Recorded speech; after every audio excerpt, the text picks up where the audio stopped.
Xenoblade Chronicles 2, a game that will forever have a very special place in my heart because it reminded me of the depths and the incredible power art has at touching the soul of another human being. I actually picked up the game a little bit by accident as I was browsing the collection of games at a local GameStop that no longer exists in 2017.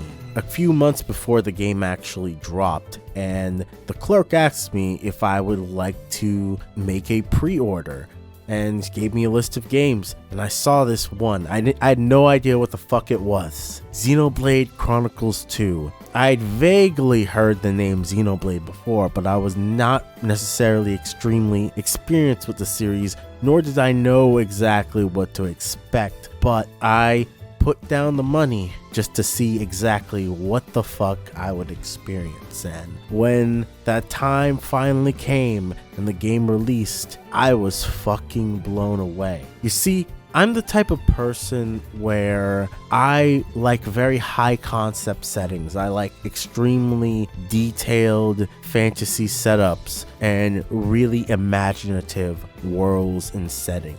I'm not the kind of person that is super interested in very gray, brown, and grim environments where people just fucking shoot at each other all day. I know some people are super interested in that, and I'm not judging you for that, but for me personally, I've never really been a particular fan of that kind of setting for a game. I like a place that's very colorful, very imaginative, with lots of different like characters and species and races and interesting concepts and ideas. So going into this game and not necessarily having a strong particular expectation for what it was going to be set me up to be very impressed and to very much enjoy my time with the game. I enjoyed my time with the game so much that I would even dream about it. I would dream that I was in Allrest and I was exploring the landscapes of the skies, witnessing the beautiful landscapes, talking to the characters, all sorts of things. Now, you might find that cringy, and if you do, shut the fuck up. Kidding. Sorta, kind of. One of the most fascinating things about Xenoblade Chronicles 2 that really separates it from the previous entry is the inclusion and concept of blades. Rather than having one singular sword like the Monado, our main characters can synchronize with crystals to create special weapons called blades that are sentient beings that can also generate weapons. It's a very strange but also fascinating concept. Among these blades, you've got battle-hungry, green, cool girls like Zenobia. You've got birdmen like Rock. Fuck, they even have Cosmos and T-Elos in the goddamn game. It's crazy. And of course, the very subject of our video, Dahlia. A 9-foot-tall snow bunny. That's right, a literal snow bunny. A 9-foot-tall white rabbit woman. Pure creativity. This game gets like an SS plus for its pure, unadulterated creativity. Now, despite her looks, her actual side story event in the game is very wholesome. She essentially has a little admirer, a little girl who wants to be just like her, and she ends up having to go on a rescue mission to help save said girl. It's all rather touching and great, but based on the way these motherfuckers on Twitter talked about her, you wouldn't have guessed that her story had anything to do with that. Now, viewer-kun, is it just me, or has Twitter and the general internet space gone completely fucking insane? Like, you're not allowed to like anything anymore, especially not attractive female characters, and especially not attractive female characters from Xenoblade Chronicles 2. Literally one of the first controversies I ever saw when I joined Twitter/X in 2018 was the whole Pyra debacle. The thing with people bitching and moaning about how she's quote-unquote over-sexualized or whatever the fuck. That lasted for like a month or so, and a couple months pass by and you think, oh, so we're in the clear now. No, you got these motherfuckers bringing up Dahlia and going, oh, look at this. Look at how disgusting this is. These perverted developers creating this unrealistic female body. Never mind the fact that expecting realism in a fictional setting, in a fantasy world, is just a strange oxymoron in and of itself. We're talking about a fucking 9-foot tall white rabbit woman. And apparently there's supposed to be realism here? Like, realism has left the building. It's flown the coop.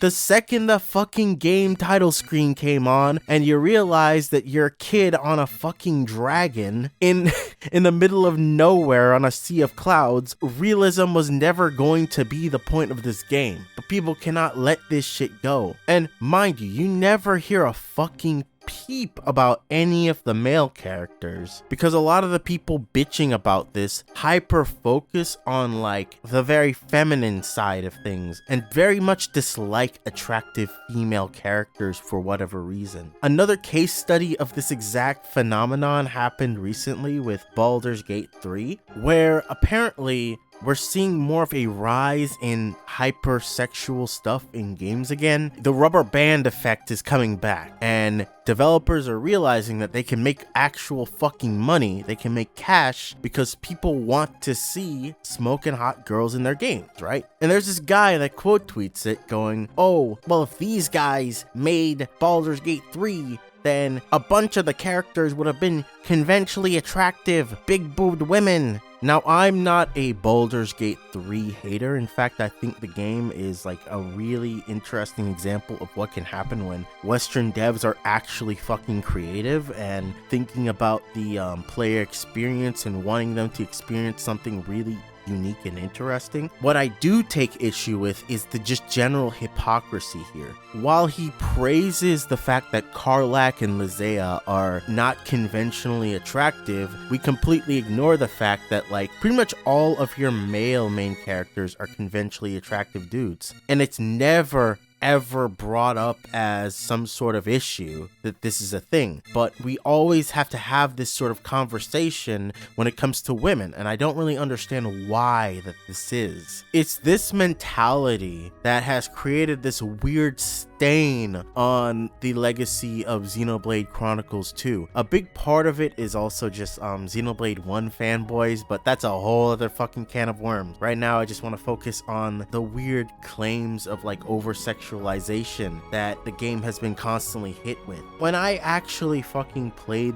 the video game, the video game that I love, Xenoblade Chronicles 2, there's just so much more about the game that stuck out to me as amazing, as I went on about in the opening of this video. The world building, the environments, the character arcs and stories. Notice how none of the people who are very critical of the character designs of characters like Pyra and Dahlia, notice how they will never ever talk about the character arcs of these characters or anything about their stories and their personalities. It makes me wonder if they actually even fucking played the game in the first place. Whether or not this has all been one big giant elaborate clout chasing bonanza. Ultimately, I've always felt that there's always been more than enough room in the gaming space for many different types of games, and I don't feel like games like Xenoblade Chronicles 2 deserve to be lampooned and shit on collectively for merely having an aesthetic that isn't palatable to everyone, because it is palatable to some people like me, and I take offense to people taking offense to the fact that this aesthetic exists. People do not know how to leave well enough alone. They want to fucking police the presence of art in every fucking space, in every nook and corner of the internet, and I feel like that has to fucking stop. But yeah, that's all I have to say. I hope you enjoyed it, and I hope you resonated with or connected with anything I had to say on the matter, because it was an extremely frustrating thing to come onto a social media platform for the first time other than YouTube and see people shitting on something I enjoyed for such a silly reason. Anyway, I hope you have a wonderful day. Thanks for watching, and I'll see you next time.